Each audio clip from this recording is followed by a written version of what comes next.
The truth is that the circumstances of 1971 are not the circumstances of 2025. This was not a war we intended to continue. We just wanted to teach the terrorists a lesson. That lesson has been taught. Today's Pakistan is a different situation. Their equipment, their military equipment, the damage they can do, everything is different.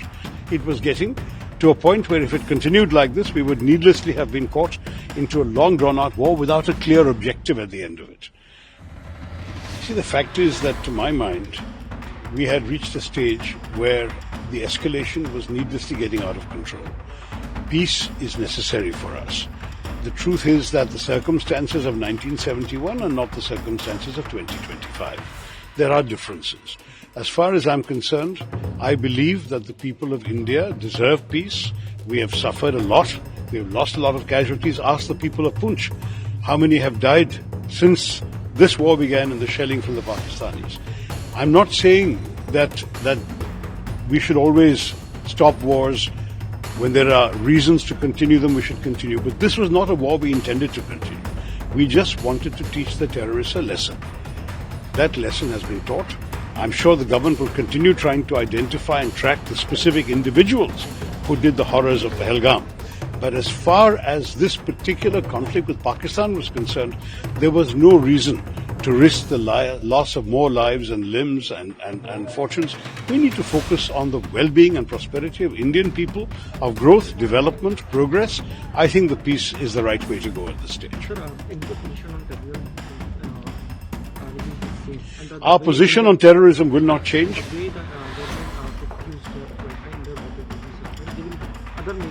Other measures have to be taken. I think we have to definitely use all the intelligence means available to find these people who did this terrible crime in Pahalgam, to identify them, track them down wherever they are and bring them to justice.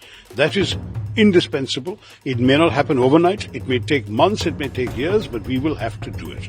No one should be allowed to get away with killing innocent Indian civilians. But that doesn't mean we should put the entire nation at risk in a prolonged war. So I'm in favor of peace, but I do not in any way suggest that we should stop the quest to find these terrorists and bring them to justice.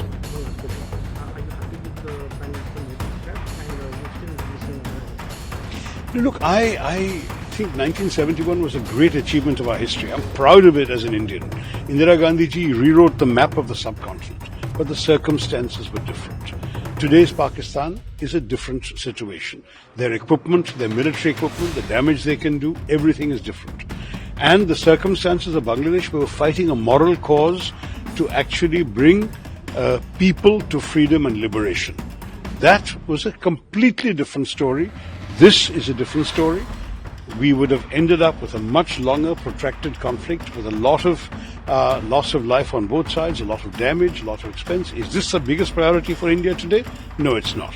We wanted to teach those who had sent these terrorists across that there is a price to be paid. We still have to catch the individual terrorist perpetrators, but we do not need to tie the whole country down in a war. That is something I've been very clear about from the start. India did not, I believe, at any stage see the action of the 7th as the beginning or the opening salvo of a long protracted conflict. For us it was one-off. We'll do it. If Pakistan did not escalate, we would not have escalated. Pakistan did, we also did. It was getting to a point where if it continued like this, we would needlessly have been caught into a long drawn-out war without a clear objective at the end of it. Liberating Bangladesh is a clear objective. Just keeping on firing shells at Pakistan is not a clear objective. You see the difference?